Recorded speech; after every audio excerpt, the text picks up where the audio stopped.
किया है। और लक्ष्मण कहते हैं कि जहां माता की अग्नि परीक्षा। इस प्रत्यक्ष प्रमाण से जब यह नाटक शुरू होता है, आगे चल करके जब यह बढ़ता है तो अनुमान प्रमाण की ओर जाता है प्रत्यक्ष के बाद। कैसे कि वहीं जब कहें कि अग्नि परीक्षा को लोग प्रमाण नहीं मान रहे हैं, उसके पीछे कुछ कारण है जिससे वो प्रमाण नहीं मानते हैं। और कारण यह है कि प्रत्यक्ष की एक सीमा है। मेरे सामने अग्नि परीक्षा हुई, मैंने प्रत्यक्ष देखा, मैं विश्वास कर लूंगा। लेकिन 1 किलोमीटर बैठा व्यक्ति वो कहेगा कि मैंने तो नहीं देखा, तो मैं विश्वास नहीं करूंगा। यह प्रत्यक्ष के साथ में समस्या है। अनुमान इसको सहज करता है, और यदि अनुमान पर भी विश्वास न हो तो फिर अंतिम शब्द प्रमाण बचता है। अब जरा इसको देखें। पहली घटना इसमें यह हुई कि प्रत्यक्ष रूप में जो अग्नि द्वारा लंका में घोषित की गई थी सीता की पवित्रता, किंतु लंका की प्रत्यक्ष घटना भी अयोध्या वासियों के लिए तो परोक्ष हो गई। वे उसे प्रमाण न मानकर विश्वास न कर सके। क्यों?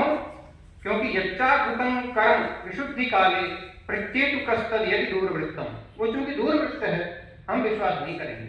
हम तो अयोध्या में थे, हम लंका में नहीं थे।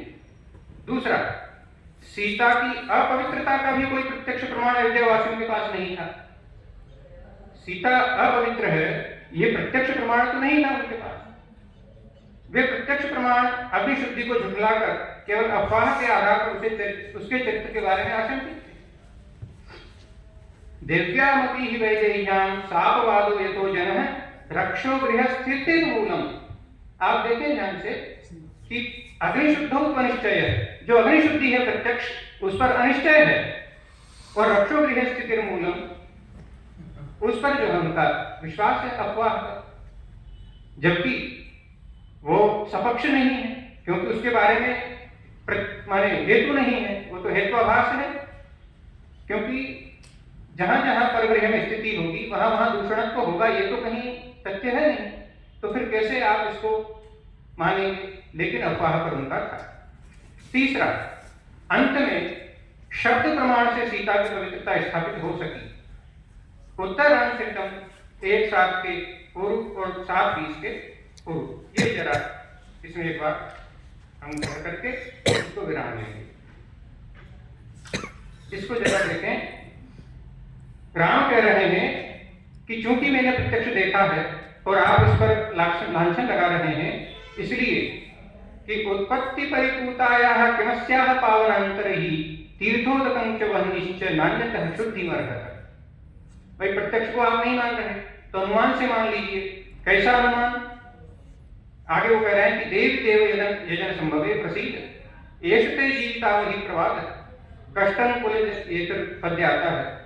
अब इस प्रसंग में राम जो है परार्थानुमान से उनको विश्वास दिलाने की कोशिश कर रहे हैं।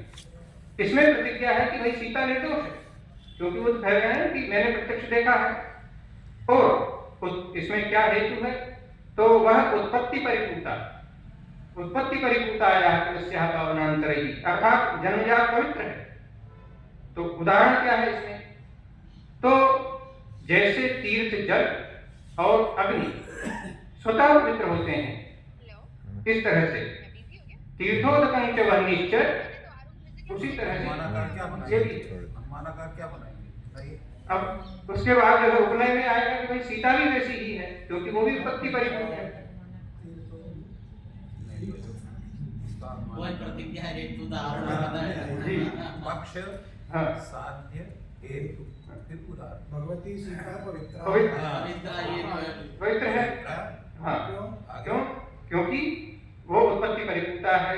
उत्पत्ति परिपूर्णत्वात् वो है यत्र यत्र उत्पत्ति परिपूर्णत्वं तत्र तत्र पवित्रत्वं यथा वह्निः तीर्थोदकं च। और फिर अंत में वे जो है ये उपनय हो गया। इसके बाद निगमन में कि भाई सीता जो है पवित्र है, इसलिए सीता पर लांछन लगाना उचित नहीं है। ये हो गया। अब इसके बाद में दूसरा जो अंक आता है पंचवटी प्रवेश, वहां जो है राम इतने वर्षों बाद आए हैं और आकर के जो है सब कुछ बदल गया। पुरा यत्र स्रोतः पुलिनो अधुना यत्र सरिताम्। हुआ यह है कि राम को लगा कि अनवस्थितो भूत सन्निवेश है, सब कुछ बदल गया। तो राम जो है उस वन को वह वन नहीं मान रहे थे, दूसरा लग रहा था उनको। तब क्या हुआ, निवेशः शैलानां तद इदम, निवेशः शैलानां तद इदम, वह यही है, यह निष्कर्ष उन्होंने निकाला। तो जहां पहले नदी का बहाव था अब रेतीला तट है, पेड़ों की सघनता विरलता में बदलाव आ गया। लंबे समय बाद राम जब आए हैं तो दूसरा ही देखने को लगता है। 12 वर्ष बाद राम पंचवटी में आए हैं और वहां के दृश्यों को देख के लगता है कि ये कोई दूसरा है। लेकिन जब पर्वत होता है तो जहां जहां पर्वत होगा वहां वहां वह स्थिर होगा, क्योंकि पंचवटी में भी पर्वत है इसलिए वो स्थिर है, और इसलिए उनको यह होता है कि यह वही वन है। तब इदम ऐसा। तीसरे अंक में एक झांकी हमें देखने को मिलती है, ये बड़ा मार्मिक पद्य भी है, विवरण है, इससे हृदय जो है वो द्रवित हो जाता है पढ़ करके। लेकिन चूंकि हम लोग देता है चाहे हृदय द्रवित हो, यही तो करुण रस भी है, करुण है लेकिन फिर भी रस है, यही उसकी है। देखिए 12 वर्ष का हाथी का बच्चा है और वो युवा हो गया है, उसको देख करके सीता को अपने बच्चों की याद आती है कि जब यह ऐसा हो गया तो वे कैसे हो गए होंगे, जब यह हाथी का बच्चा ऐसा हो गया तो मेरे बच्चे कैसे हो गए होंगे। तब यहाँ देखिए ये रोमांचित भी करता है जब पढ़ते हैं हम इसको। सीता कह रही कि भगवती तमसे अयम तावदीदृशो जातः तो पुनर्न जानामि एतावता कालेन कुशलवो कीदृशं सदृष्टो इति। यहाँ जो है आप देखिए, और वो कहती है तमसा की यादृशो अयम तादृशं तावत्। अब देखिए जरा कैसे कि प्रतिज्ञा ये हुई कि भाई लवकुश जो है वो बड़े हो गए हैं, बड़े हो गए हैं।